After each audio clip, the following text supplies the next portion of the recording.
오늘은 오랜만에 복음서 말씀을 나누는데요. 마가복음입니다.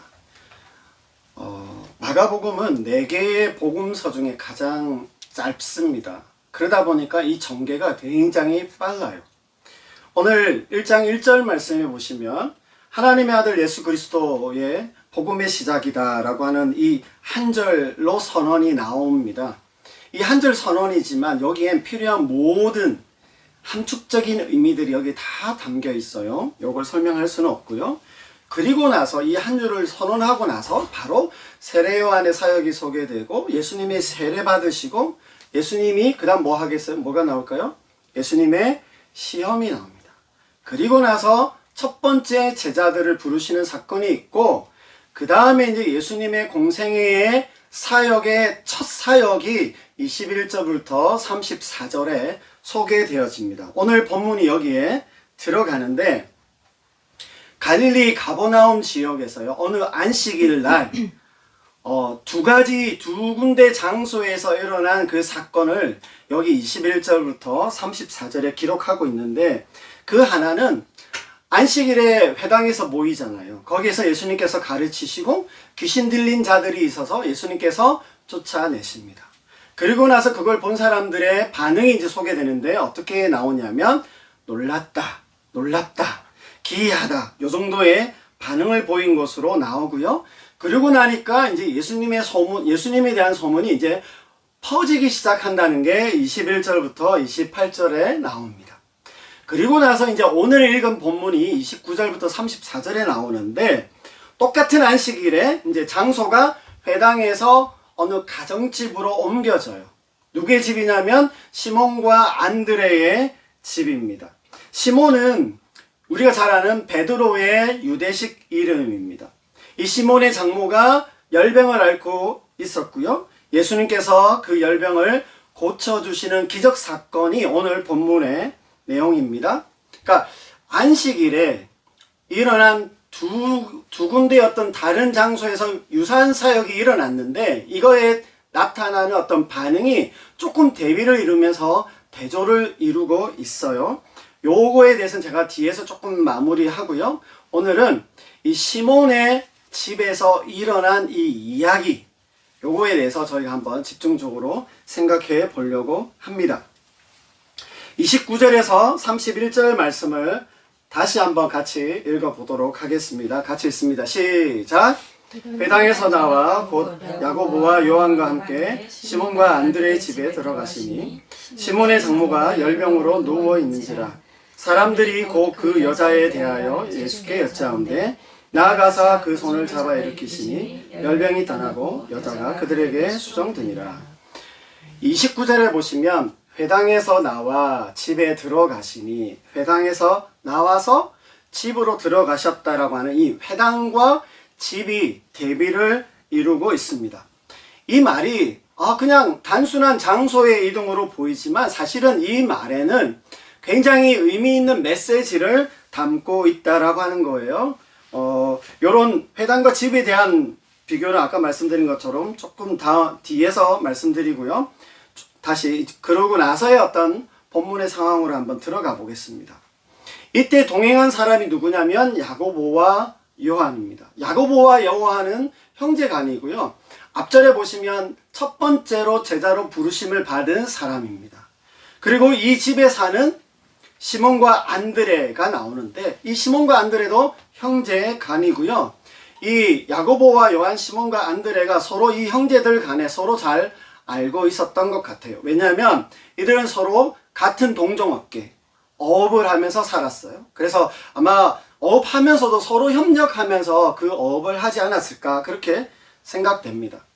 요한복음에 보시면 이 시몬의 아들, 베드로의 아들이 아니라 동생 안드레가 예수님을 먼저 만나는 장면이 나오고요. 그러고 나서 형 베드로를 예수님께 소개하는 것이 이제 안드레가 예수님께 소개하고 있습니다. 근데 아직 이 본문상에서는 정식으로 시몬과 안드레가 예수님의 제자로 부름을 받은 것은 아닌 것 같습니다. 아무튼 이들이 회당의 모임, 회당에서였던 그 예배를 마치고 시몬 베드로가 예수님을 자신의 집으로 초대했습니다. 이 식사를 위해서 아마 초대하긴 했겠지만 다른 목적이 있었던 것 같아요. 왜냐하면 이 시몬의 장모가 열병으로 앓고 있었다는 것을 주변 사람들이 다 알았기 때문에 주변 사람들이 아마도 예수님을 너희 집으로 부르자, 모시자, 그렇게 아마 이야기한 것 같아요. 그래서 본문에 보면 사람들이 예수께 여짜오되 라고 그렇게 사람들이 정했다라고 하는 것을 알 수 있습니다. 이 당시에 베드로는 결혼을 했겠죠. 장모가 나오니까요. 결혼을 했는데 이 장모가 원래부터 계속 함께 거주했는지 아니면 열병으로 잠시 이제 그 회복을 위해서 와 있었는지는 알 수 없지만 아무튼 시몬의 그 장모가 열병으로 누워 있었습니다. 열병이라고 하니까 뭐 좀 감기가 심하게 걸렸나 보다라고 생각할 수 있겠지만 누가복음에도 이게 나오는데 거기에 누가는 이 열병에 대해서 심한 중한 열병으로 그렇게 언급하고 있어요. 열이 난다고 다 감기는 아니잖아요. 열 나는 병 중에 뭐가 또 있어요? 말라리아도 있습니다.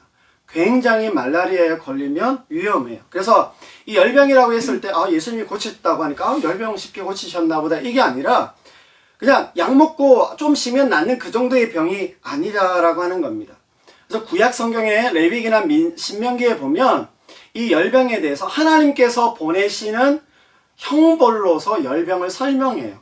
그리고 이 열병이라는 게 그냥 열 나는 그런 증상이 아니라 질병 그 자체로 언급하고 있어요. 아무튼 이 열병은 하나님께서 고쳐주셔야만 하는 병이다. 이렇게 생각하시면 되는데 이런 단순 열 증상이 아닌 죽을지도 모르는 심각한 열병을 앓고 있었고 아마 꽤 오랫동안 그랬던 것 같아요. 아마 그래서 사람들이 찾아왔음에도 불구하고 계속 누워있을 수밖에 없는 상황이 지금의 상황입니다. 예수님께서 그들의 요구를 들으셨어요. 그리고 하신 예수님의 첫 번째 행동이 뭐예요? 그 여인에게 다가가신 겁니다. 아마 손님의 방문으로 당황했을 거예요. 이 여인이.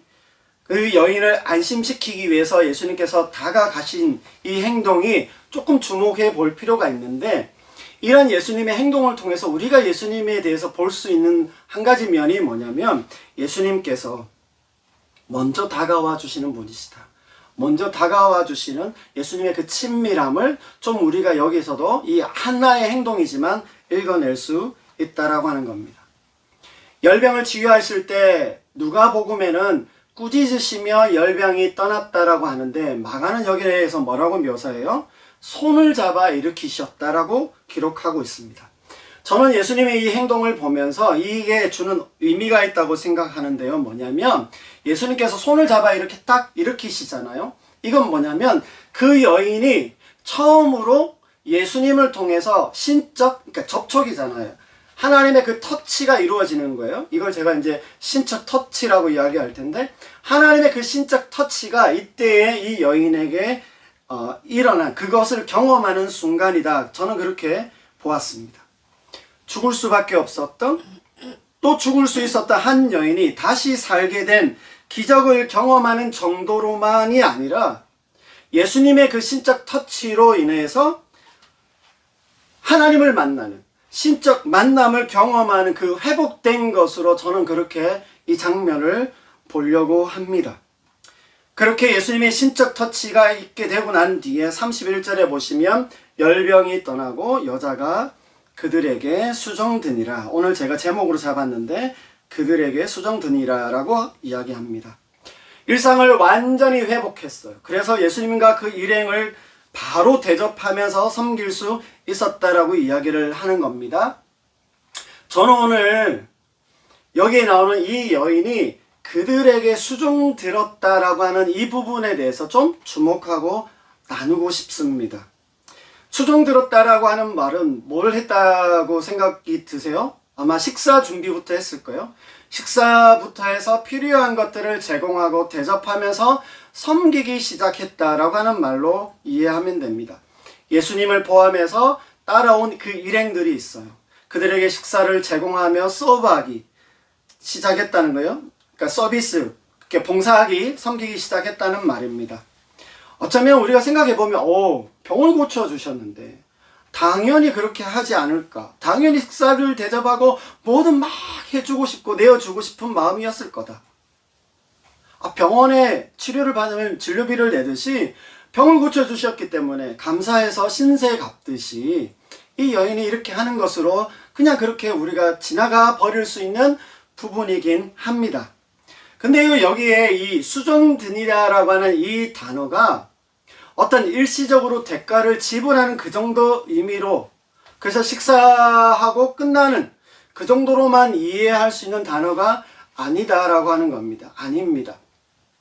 이 단어가 어디에 나오냐면 마가복음과 마태복음에도 똑같이 이 단어가 쓰였는데 어떤 경우에 쓰였냐면 마가복음 1장 13절에 보시면 예수님께서 광야에서 시험을 다 받으시고 끝난 뒤에 뭐예요? 천사들이 수종들더라. 천사들이 예수님께 수종들었다라고 이야기할 때 그 수종이 똑같은 단어로 쓰였어요. 그리고 마태복음 20장 28절 말씀에 보시면 예수님께서 우리를 위해서 구원하기 위해서 오신 것을 섬기러 오셨다라고 표현했는데 그러한 어떤 구원의 어떤 역사, 신적인 행동을 묘사하는데 섬김이란 이 단어가 똑같은 헬라 원어로 쓰여지고 있다라고 하는 것입니다. 다시 말하면요, 이 여인에게 사용된 이 섬김과 헌신을 포함한 이 수종이라고 하는 이 단어가 그저 음식을 대접하고 일시적인 어떤 대가 지불하는 정도가 아니다라고 하는 겁니다. 그럼 뭘까요? 제가 생각할 때 이 여인이 보여준 이 반응에서 이 여인에게 어떤 일이 일어났냐면 뭔가 자기의 인생을 변화할 수밖에 없는 자기 인생의 어떤 변화를 경험하고 그에 따라서 보여주는 반응으로서 뭐라고요? 수종드니라라고 하는 표현을 여기에 쓰고 있다고 생각합니다. 그래서 저는 이렇게 풀어요. 이렇게 해석을 합니다. 예수님의 그 신적 터치, 그쵸? 만지셨잖아요? 잡으셨잖아요? 그 신적 터치, 역사하심을 통해서 단순히 기적을 경험하는 정도가 아니라 예수님과의 그 신적 만남을 경험하는 어떤 경험을 한 것이 여기에 수종이란 단어에 들어가 있다라고 하는 겁니다. 그러니까 오늘날로 이야기하면요, 우리가 예수님을 믿고 구원받게 되는 그 은혜를 경험하게 된 것이고요, 그런 차원에서 그녀의 인생을 통해 예수님을 섬기는 수종으로 보인다는 말입니다. 그녀의 인생에 예수님을 제대로 만나고 그 인생을 통해서 예수님을 섬기기 시작했다는 말입니다. 그래서 이 여인이 보여준 수종드니다라고 하는 이 의미가 뭐냐면, 우리가 그렇잖아요. 예수님을 믿고 감사하고 감격해서 예수님께 보였던 우리의 어떤 반응을 떠올려보면 이 여인이 이 예수님의 터치와 그 예수님과의 그 만남이 어떻게 그녀에게 들어왔겠구나라고 하는 것을 우리가 이해할 수 있을 겁니다. 여러분 어땠는지 모르겠지만 정말 제가 예수님을 만났을 때는 정말 예수님이 계시는 거구나, 정말 이분이 나의 구원자다라고 하는 그것을 경험하게 될 때, 그런 어떤 신적 터치가 영적으로 이루어지고 신적인 만남이 내 삶 가운데 이루어졌을 때 이게요, 내가 뭔가 주님을 위해서 뭔가 하고 싶다라고 하는 이런 정도가 아니라 예수님에 대한 제 삶의 태도가 바뀌었다라고 하는 것을 저는 경험했습니다. 아마 이 수종드니라고 하는 이 단어도 예수님께 뭔가를 하는 사람으로 바뀌었구나, 이게 아니라 예수님에 대한 이 여인이 가지고 있었던 자기 인생에 대해서 예수님에 대해서 가지고 있었던 그 태도가 바뀌었다라고 하는 것을 알 수 있습니다. 자신의 인생에 있어서 메시아와 구원자를 만났고요, 그 구원자 예수님을 자기의 인생 안으로 영접하고 신앙하게 되면서 보인 반응이 뭐냐? 수종드니라라고 하는 이 말에 담겨 있다라고 하는 겁니다. 이 수종드니라고 하는 이 말이 가지고 있는, 제가 너무 거창하게 설명하시는 거 아니에요 라고 말씀하실 수 있겠지만, 이 시제, 동사의 시제를 보면 더 명확하게 알 수 있는 게 뭐냐면, 이 시제가요, 동사가 미완료 과거 동사입니다. 무슨 말이냐면요. 과거에 그 일이 있었지만 완료되지 않았다는 얘기입니다. 끝나지 않고 계속된다는 말이에요. 한 번으로 끝나는 게 아니라 계속 이어지고 있다는 의미입니다. 병고침을 받는 순간 그 한때의 수종으로 끝나는 것이 아니라 인생을 거쳐 수종드는 삶이 계속 이어지고 있다는 말입니다. 그 당시에 그때만 시작할 때만 그렇게 반응하고 끝나는 게 아니라 이후에도 계속 그렇게 수종드는 삶을 살았다는 의미가 되는 겁니다. 예수님께 한때 헌신하고 어느 기간에 충실한 그러한 수종드는 것이 아니다라고 하는 이야기입니다. 결국 이 여인은요, 자기 인생 전체, 다시 말하면 자신의 그 마음과 삶과 인생으로 예수님을 받아들이게 된 것이고요.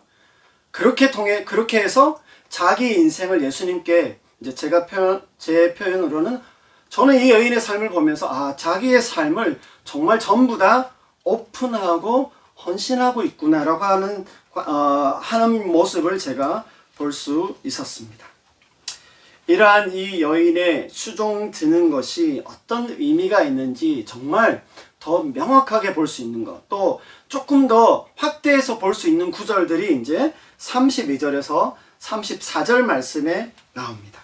우리 이 말씀도 같이 한번 읽어보도록 하겠습니다. 같이 읽습니다. 시작! 저물어 해질 때에 모든 병자와 귀신 들린 자들 예수께 내려오니 온 동네가 문 앞에 모였더라. 예수께서 각종 병이 든 많은 사람을 고치시며 많은 귀신을 내쫓으시되 귀신이 자기를 알므로 그 말하는 것을 허락하지 아니하시니라. 이 지금 상황이 뭐예요? 저물어 해질 때라고 이야기합니다. 안식일은요, 해가 지면서 그 다음날 해 질 때 끝나요. 그러니까 무슨 말이냐면 하루가 이때에 끝났고 안식일이 끝났다는 말이에요. 하루의 일과와 하루의 일상이 다 끝나고 정리되어야 하는 시간입니다. 모든 일들이 정지되고요, 마무리되어야 하는 시점인데 뭐예요? 예수님께서 다시 일을 시작하고 계신 것으로 보입니다. 병자와 귀신 들린 자들은 물론 많은 동네의 사람들이 예수님께 나온 것입니다.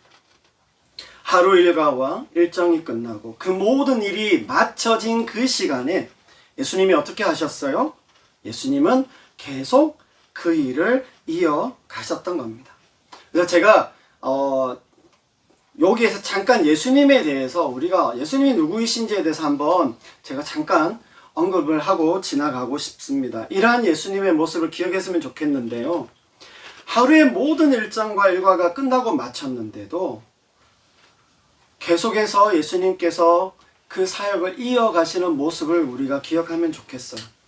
끝났다 싶은 시점인데, 마무리했는데, 어떻게 보면 사역의 문을 닫았다라고 할 수 있는데 닫지 않으시고 받아주고 계신다라고 하는 겁니다. 여러분, 이게 적절한 비유가 될지는 모르겠는데, 여러분, 저는 이제 좀 그런 경험이 좀 있는데, 저녁을 먹어야 되는데 어디를 가게 되면 꼭 제가 좀 길게 오래 가다 보면, 멀리 가려고 하다 보면 밤이 늦은 시간까지 이제 가게 보면, 어느 도시에 도착하면 배가 너무 고픈데 겨우 이게 식당들이 문을 다 닫았어요. 그래서 겨우 불빛이 있는 그 식당을 찾았어요. 가서 이제 밥을 먹을 수 있겠구나 하고 갔는데, 불을 켜놓은 이유가 뭐예요? 정리하느라고. 오늘 하루 끝났어요. 장사 끝났어요. 그러면 이제 그 자리에서 문전박대를 당하고 돌아선 그런 경험이 여러분 있으시죠? 저는 있어요. 참 그게 씁쓸하다고, 그냥 잠깐 챙겨주면 좋겠는데 그렇게 안 하더라고요. 딱 끝나고 정리를 했으면 끝이에요. 아마 저는 좀 이 장면에서 어떻게 보면 저문은 끝났는데, 그래서 좀 어떻게 보면 다 정리가 된 상태인데도 예수님께서 받아주신다라고 하는 그런 예수님의 모습을 떠올리게 됩니다. 저는 이 장면에서 우리에 대한 예수님의 긍휼하심들을 좀 기억했으면 좋겠다라고 하는 생각이에요. 언제라도 받아주시는 예수님이시고요, 우리를 향하시는 사랑의 모습이 바로 이와 같다라고 하는 겁니다. 문을 닫지 않으시고 거절하지 않으시고 용납하시고 영접해 주시며 받아주시는 예수님이시다라고 하는 사실입니다. 여러분, 우리 각자의 인생에 그 삶의 어떤 순간들에 떠올려야 하는 예수님은 바로 이러한 모습의 예수님이셔야 합니다. 우리 스스로도 사실 이건 끝났고 문이 닫혔다라고 하는 그 시점에, 그 순간에도 우리가 찾아가 구하게 될 때에 우리를 만나 주시는 분이 바로 예수님이시다라고 하는 걸 기억하면 좋겠어요. 그래서 나의 인생에 대한 그 예수님의 사랑과 긍휼과 용납하심을 항상 기억하시기를 바랍니다. 아멘.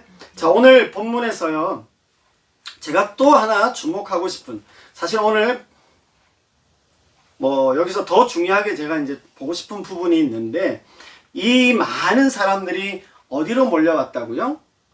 어디로 왔어요? 여인의 집입니다.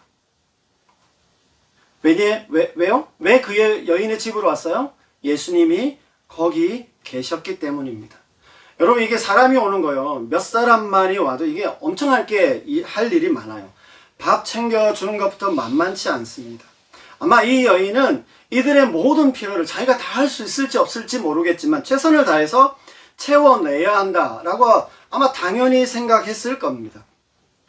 먹을 거라든지 마실 거라든지 필요한 것들, 자리를 봐주는 모든 것들을 다 하려고 들었어요. 왜냐하면 이 당시의 문화를요, 이렇게 접대의 문화, 대접의 문화, hospitality라고 하는데, 이게 이 당시의 문화고 삶 그 자체입니다. 근데 이 여인이 이 그들만이 아니라 예수님께 이끌려서 거기에 모인 모든 사람들이 거기에 있었다라고 하는 것을 기억할 필요가 있어요. 여인은 아마 그 모든 사람들에 대해서 아마 할 수 있는 한 최선을 다하고 있었지 그저 구경만 하고 있지는 않았을 겁니다. 얼마나 번잡하고 시장통 같았을까요? 그들에게 수정드니라, 이 말에는요, 이 모든 사람들에 대해서도 다 포함되어져 있다라고 하는 것을 기억할 필요가 있어요. 왜냐하면 이 모두가 다 예수님과 관련되어 있기 때문입니다. 그런데요, 여러분, 그냥 이 마을 사람들만 거기에 온 게 아니라 여기 말씀해 보시면 병자와 귀신 들린 자들까지 자기 집에, 자기 앞마당에 다 왔어요. 여러분, 이들은 반갑지 않은 사람들입니다. 어쩌면 좀 불쾌할 수 있어요. 당시 율법상으로 보면 이들은 정결하지 않은 사람들이고요, 합당치 않고 적절하지 않은 대상들인 겁니다. 그들이 자기의 집으로, 자기 삶의 영역 안으로 들어온 거예요. 오늘 본문에는 이게 명확하게 나오진 않지만 사실 이렇게 되어져 버린 건 어쩔 수 없는 그 상황을 맞이하게 된 거잖아요. 한편으로 이 여인이 적극적으로 그걸 수용하고 이렇게 적극적으로 그것을 어떤 자발적으로 했다고 볼 수도 있겠지만 별로 그래 보이지는 않는데, 주어진 어떤 그 상황에 대해서 어떻게 했다고요? 저는 수용했다고 생각해요. 이 수정드니라라고 하는 이 말 안에는 그렇게 이 사람들에 대해서도 수용했어요. 왜요? 예수님과 관련되어 있기 때문입니다. 예수님께서 자신의 집에서 그분의 사역을 하시도록 자기의 집을 열어서 오픈한 것을 볼 수 있습니다. 저는 그래서 여기에 이 여인이 그들에게 수정드니라고 하는 이 수정의 의미는 이런 것까지 포함하고 있기 때문에 이 여인이 섬김을 이렇게 수정이다, 그렇게 말하고 있는 것 같습니다. 이 여인의 입장으로 보면요, 자신만 아니라 자신의 집도 예수님께 오픈한 겁니다. 예수님의 그 신적 터치로 신적 만남이 이루어졌고요, 삶 전체를 주님께 드리는 그 섬김으로 수정드는 일로 나아간 것입니다. 종교적으로, 신앙적으로 주님을 만나고 영접하게 되면서 자신만 주님께 이렇게 오픈하면서 나아가는 것에 머물지 않고 정말 진정으로 자신의 삶 전체를, 자기의 모든 것들을 다하여서 주님을 만나고 영접하며 자신의 인생 전부를 오픈하고 있는 것으로 보여집니다. 여기 그들에게 수정드니라는 예수님을 대하는 이 여인의 태도를 담고 있는 말이고요, 자신의 인생 전체에 대한 신앙적, 영적 반응을 보여주는 의미가 이 말에 담겨져 있습니다. 그래서 아마도 이 여인은 이 이후로도 계속해서 그러한 섬김과 수정을 했을 겁니다.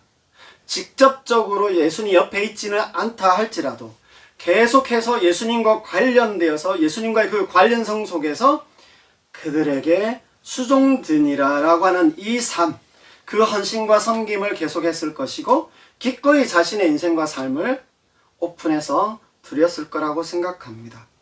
그래서요, 여러분 한번 생각해 보세요. 이 본문에는 나오지 않지만 이 여인이 그들에게 계속해서 수정드는 이 삶을 통해서 하나님께서 이 여인을 통해서 어떻게 역사하셨을까? 제가 생각할 때는 이 여인의 이와 같은 삶을 통해서 그 마을의 그 주변 사람들에게 임하는 하나님 나라를 위한 전초기지로 그 통로로 이 여인의 삶을 사용하셨을 것이다 라고 생각을 합니다. 저는 이걸 뭐라고 이야기하냐면 이 한 여인의 삶을 통해서 회당의 기능이 있는 삶이다. 회당이 해야 되는 그 기능이 있는 삶을 한 여인의 삶을 통해서 이루어졌다라고 하는 겁니다.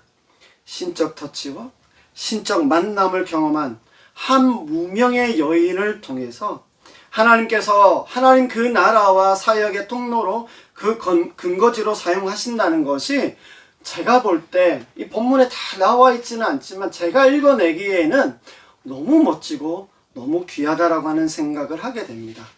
정말 이 여인이 그들에게 수정드니라고 하는 이 삶이 바로 그와 같다라고 말할 수 있습니다.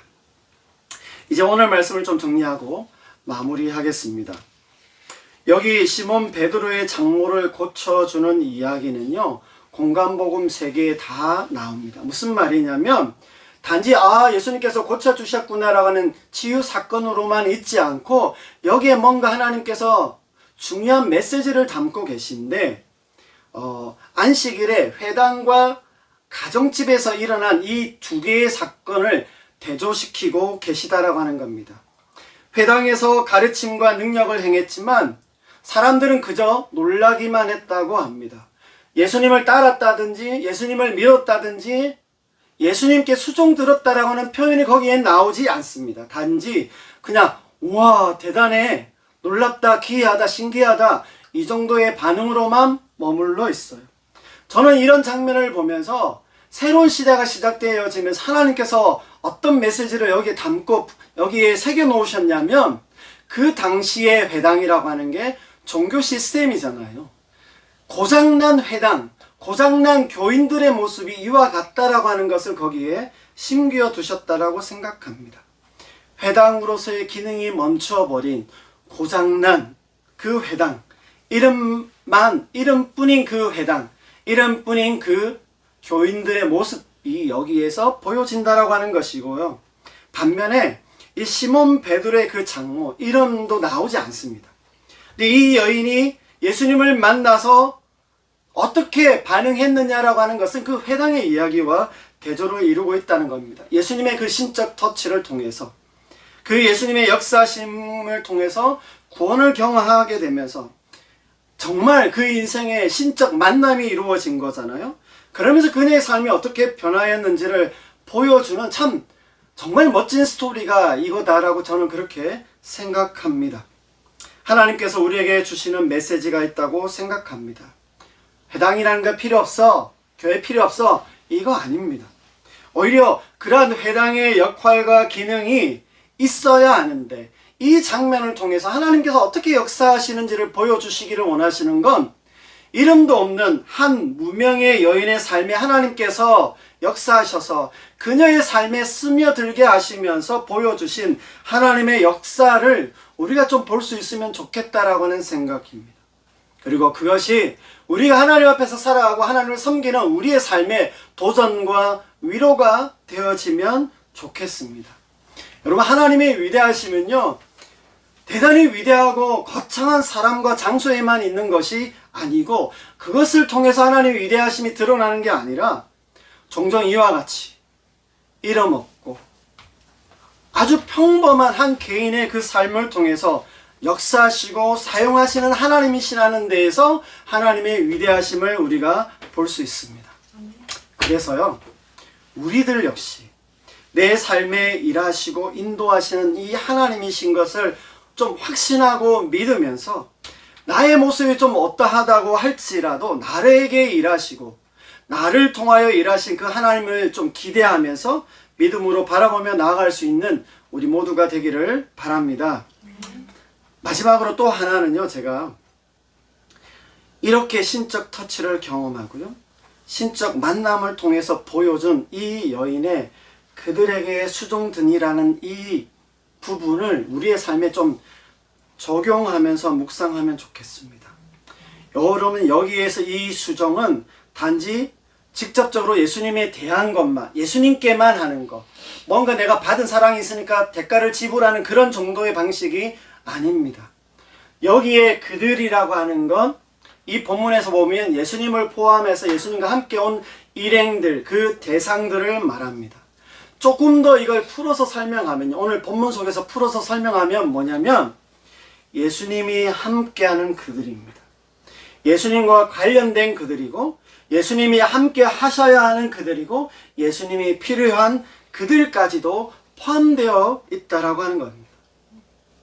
우리도요, 예수님 때문에 있는 그들이 우리에게 있어요. 우리들의 그들이 있는데 우리도 그들에게 수종드는 삶으로 나아가면 좋겠습니다. 죽게 하듯 그들에게 수종드는 삶, 그들을 섬기는 삶이 우리 믿음과 신앙의 반응으로 나타나면 좋겠어요. 우리에게 있는 그들이 있습니다. 그들이 있어요. 교회 안에서나 일상에 있는 그들에게 섬기는, 수종드는 그 믿음의 행보가 있기를 바라고요. 그러한 우리의 믿음의 반응을 통해서 주께서 기쁘게 받아주시고 그러한 우리의 그들이 더 확장되어지고 그 속에서 아름다운 열매들을 거두어갈 수 있는 우리 모두가 되시기를 바랍니다. 우리 각자의 그들에게 수종드니라를 통해서 여러분의 삶이 참 하나님의 축복의 통로로 계속 쓰임받는 은혜가 있기를 주님의 이름으로 축복합니다.